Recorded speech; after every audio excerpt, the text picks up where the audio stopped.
د ابو طالب د وفات نه بعد کافرانو ته مکمل شو چې نبی کریم صلی الله علیه وسلم ته مختلف تکلیفونه اذیتونه ورسي او مختلف قسم زیاتی او ظلمونه دی کول حتی چې رسول الله صلی الله علیه وسلم د اهل مکه نه ډیر خفه شو او دای ذهن کې رااله چې د مکی خلق ایمان نه وروړي او داسې بل طرف ته د دین د مهنت او تبلیغ د پاره سفر پکار دی لسم کال د نبوت د وړوکی اختر د میاشتې په آخر کې رسول الله صلی الله علیه وسلم د ځان سره زید ابن حارثه رضی الله عنه ملګری کو طائف ته تشریف یوړ د طائف خلکو ته د حق دین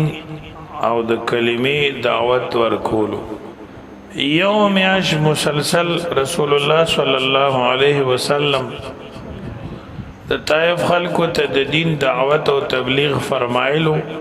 خو یو میاش کې یو قسم ایمان راو نړو یو تم د حق دین د قبولولو توفیق ورنکړې شو بلکې دې ظالمانو د کلی ماشومان او نور لوفران لکان را جمع کړل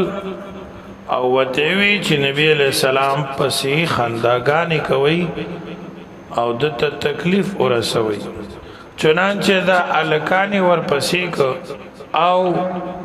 په کانو باندې وشت تر دې چې د هغه کانو بوجا د رسول الله صلی الله علیه وسلم خپې مبارکم زخمی شوی زید ابن حارثه رضی الله عنه ورسره کم طرف ته بچی کانه راتلو د ور منډ کولا او پیغمبر علیہ السلام به بچ کولو او دا کانه به خپل خړلو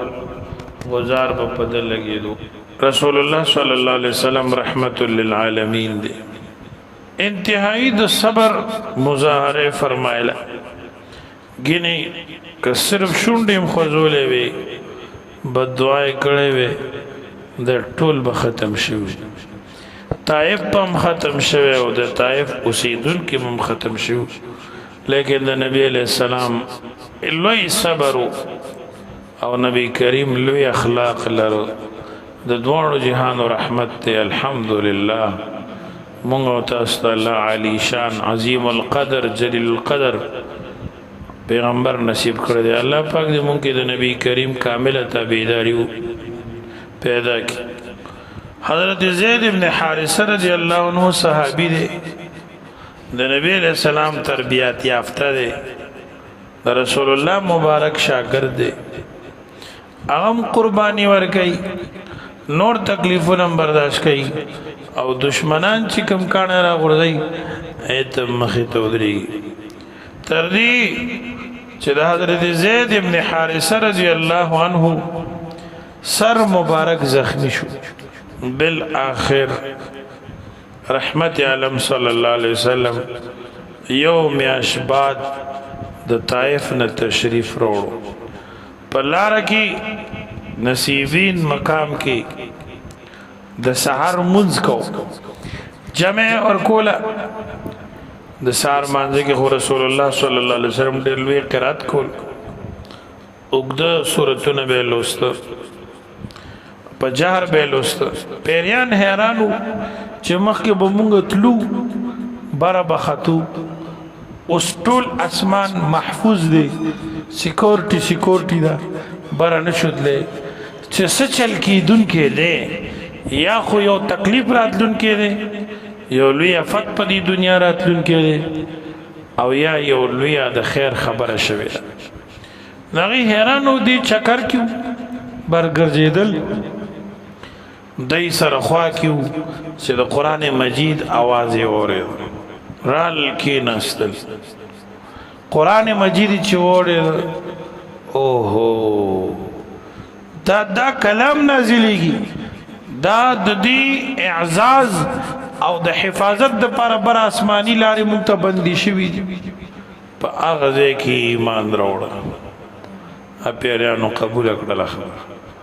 او بیا لاړل خپل قوم ته دعوت د دین ورسو نو دا د الله یو خاص تسلی نبی علیہ السلام ته ورکړی شو چې طائف والا خو نه منل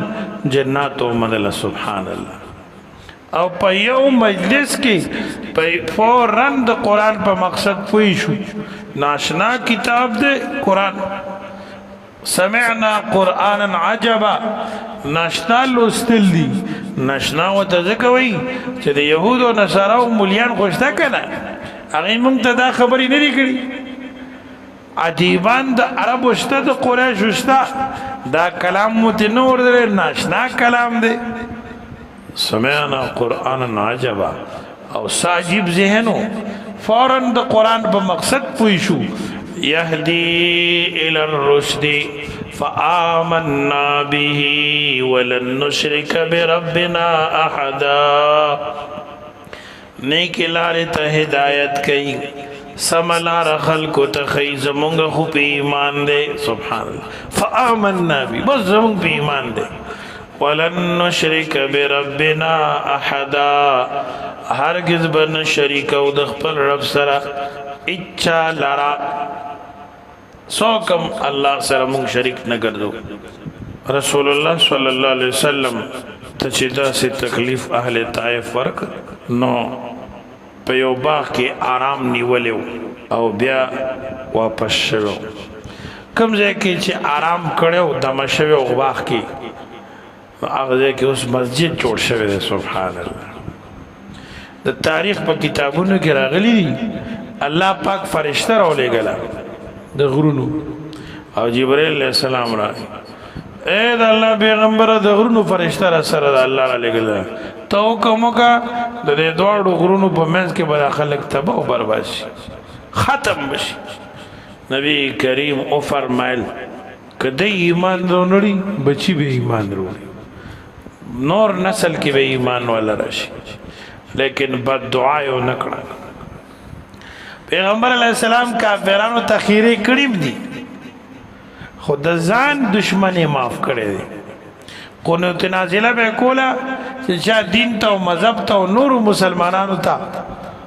تکلیف ورکو هغه ته نمونه غشتي دی خیری کړي خود خپل ځان بارکه چاته په دعا نه کړي هغه معاف کړي الله دې موږ تاسو کې د نبی علیہ السلام سنت پیدا کړي نبی علیہ السلام دین د پاره سفر کړي وتلې نن موږ تاسو د دین د پاره علماء ته نکینو د قران درس کې کمزوري د احادیث درس کې کمزوري او دین د پاره سفر خو ډېر ګران دی موږ تاسو ته د دوبۍ ته او غیر ممالکو ته د دنیا د ګټلو لپاره خو موږ تکړه یو او د هغې لپاره موږ سره ډېر زیات وسایل هم شته او جوازونه هم شته ولیکن دین دپاره بار شپه کول موږ ته ډېر ګران دی الله دې موږ کې د رسول الله مبارک تمام طریقې ژوندی فرمایي واخر دعوانا الحمد لله رب العالمین